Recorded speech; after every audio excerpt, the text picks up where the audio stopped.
So, class 51 on Golden Doves, page 15. Let us consider some of the major points mentioned above. So, here we're going to have a summary of this first section, writing in graffiti. So, some of this will be repetitious, but it'll be repetitious in the sense of a conclusion. The special bond between a people and a book is grounded upon an act of trust, whereby the author presents his book to the people, entrusting them with the semantic interpretation of the text, right? So you have those elements, right? You have the act of Mesirah, of the Torah. So the Torah is given to the Jewish people. When Hashem chooses the Jewish people, it was a choice. Hashem could have chosen not to give the Torah to the Jewish people, or Hashem could have chosen to give the Torah to another people. But He chose the Jewish people. That choice is one that assumes trust, meaning in making that choice, Hashem trusts the Jewish people in the sense of trusting us to read the book and to interpret the book correctly, right? And we didn't have to do that. The same way Hashem chose to give us the book and chose to trust us, we chose to interpret the book properly. When I say interpret the book properly, that means in accordance with the Torah Shebe'al Peh. Thus, they may interpret the text independently of the author's intention. And in interpreting the book, we also have a certain authority. We have the authority to make derashot on the book that are outside the authorial intent. So we have that authority because the book was given to us. The book was not given to somebody else, or a Christian, or a Muslim, or a secularist cannot make derashot on the book because the book was not given to them. The author text grid is thus shattered, right? When the reader interprets the text independently of authorial intent, then that grid which binds or which connects the author to the book is shattered. In the words of the rabbis, the Torah is no longer in heavens, lo b'shamayim.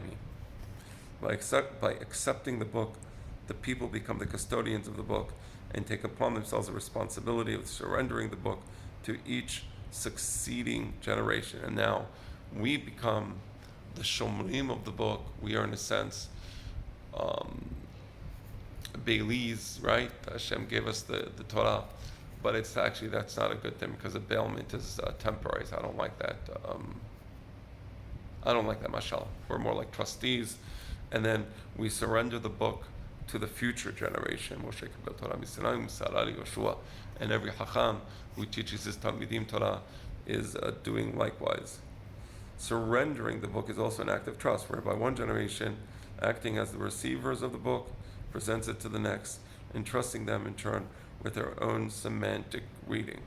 Right? So if I teach my son how to read the Torah with ta'amim, so that's an act of trust. I know that he will read the Torah properly as I taught him to read the Torah, and then because of that, he will also have the authority to interpret the Torah and to understand it.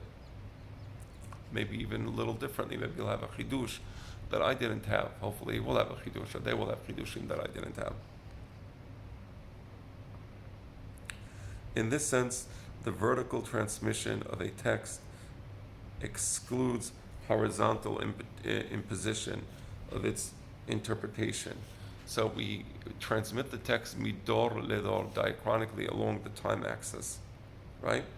By transmitting the book diachronically along the time axis, we're also excluding the possibility of imposing the specific interpretation of the book, meaning the derashot that I made on the book in my horizontal axis, in my present, may not be the derashot that my children make, and may not be the derashot that my grandchildren will make. Although no authority may revoke a decree enacted by a preceding authority unless a succeeding authority is of higher rank, each generation has the right to dismiss a decree based upon a derashah of previous times. So let's say the Beit Din, the Supreme Court of the Jewish people, makes a gezerah, makes a takana. Can a future Beit Din revoke that gezerah or takana? The answer is yes, but only if they are Gedolim bechokhmah ubinyan. They have to be greater in wisdom and greater in the number of dayanim.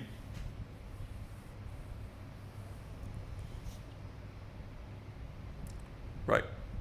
But if there is a particular law that was promulgated based upon a pasuk in the Torah, meaning based upon an interpretation of a pasuk in the Torah, in this case, a future Bet Din can undo that rule, that law, that promulgated law, based upon giving the pasuk a new interpretation. So you see the power of interpretation is not just theoretical or philosophical, but it has a practical consequence. And the consequence is any laws promulgated pursuant to a particular verse, a law promulgated pursuant to the interpretation given by that Bet Din to a particular verse. I wouldn't be medayek in what I'm saying, because obviously this should not be taken to a different direction.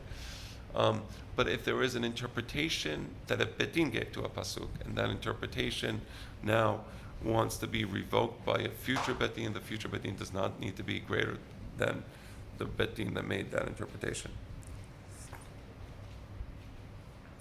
Rabbi Meir Abulafia, a prestigious rabbinic figure of Castile, taught this crucial point in the name of Ha'ayeh Gaon.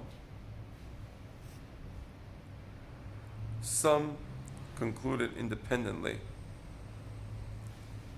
that I'm using my father's edition, and for some reason he crossed out the words that would be David ben Ibn Zimbra. So for those of you following the book, that's why I skipped those words. Concluded independently that Maimonides held the same view. Right.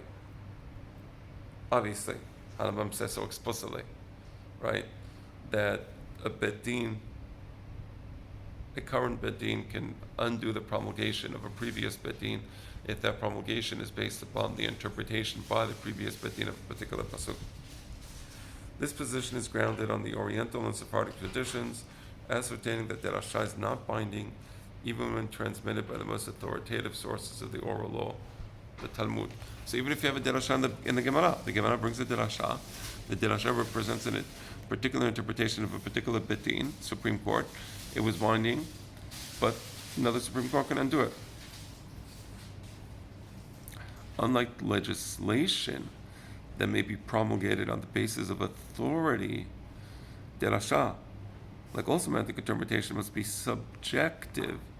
Its value is always a matter of acceptability. So a particular derashah can be accepted or not accepted. It cannot be imposed.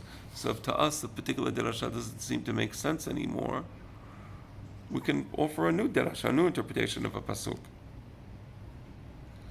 Therefore, ta'awil cannot be imposed. Right, interpretation cannot be imposed. As a matter of fact, one of the characteristics of the people of the book is rejection of those trying to impose their ta'awil on others. Right, the very important idea, the idea of horizontality, the idea of being able to interpret the book is the greatest autonomy. And if my interpretation was binding upon future generations, then I would be denying future generations the freedom that was given to me, namely to read and interpret, right? So that's why such interpretations can never be binding eternally with that. Rather, new interpretation can be accepted and the Bet Din can say, yeah, that makes sense. Vertical transmission may be best appreciated when examining it with regard to the translations of the book. According to Islam, the Quran is untranslatable. It must be read and transmitted in the original alone. Very interesting. So the Quran, right, cannot be translated into other languages. Diachronic transmission in the sense of surrendering, I just got off a flight, sorry. Diachronic transmission in the sense of surrendering the text to a succeeding and therefore essentially different generation is unacceptable. So you never surrender the text in Islam. There is no diachronic transmission, right? Because you don't surrender the text, nobody has a right to interpret the text. Right? So a Muslim is not free. Right?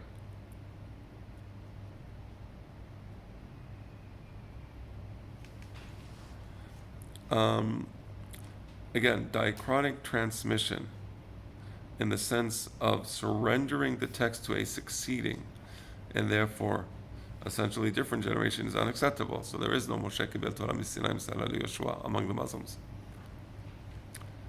The movement does always be upwards from the people to the book, not the other way around, right? So the people must move up towards the book. The book is imposed upon the people, right? The term taqlid, imitation, best describes the devotional attitude expected from latter generations in carrying on the traditions of their predecessors. So by Jews we have ta'awil. By Muslims there is taqlid. Taqlid means to imitate, because all you are allowed to do is to imitate. You must imitate the reading, but you must also imitate the interpretation given to you of the text. That's the taqlid. You have no freedom to read independently or to interpret. So that's a Muslim way. So the Muslim way is, here's the text. You're not allowed to interpret the text. You just must accept the text with its interpretation as is, and the reader becomes passive and therefore impotent. The grid between the author and the text is never broken. So that doesn't imply freedom, does it? Christianity admits translation of the scriptures, but does not recognize an original text in reference to which translations are accountable. So you have different languages for the New Testament. But the only problem is you have no original version of the New Testament. Right. So let's think about that. So since you have no original version of the New Testament, so what is the text? And to what are you bound? There is no book. So again, there is no freedom, because it is only because of the authority of the book that there is freedom. Right? There is a book that is given to a people and entrusted with the people, but there was no book entrusted to the people here. Judaism alone recognizes both the original text of the book as well as the translations of the book. Right, so we have the original text, which is given to the people and entrusted to the people, together with the right of the people to read and interpret and to translate the book.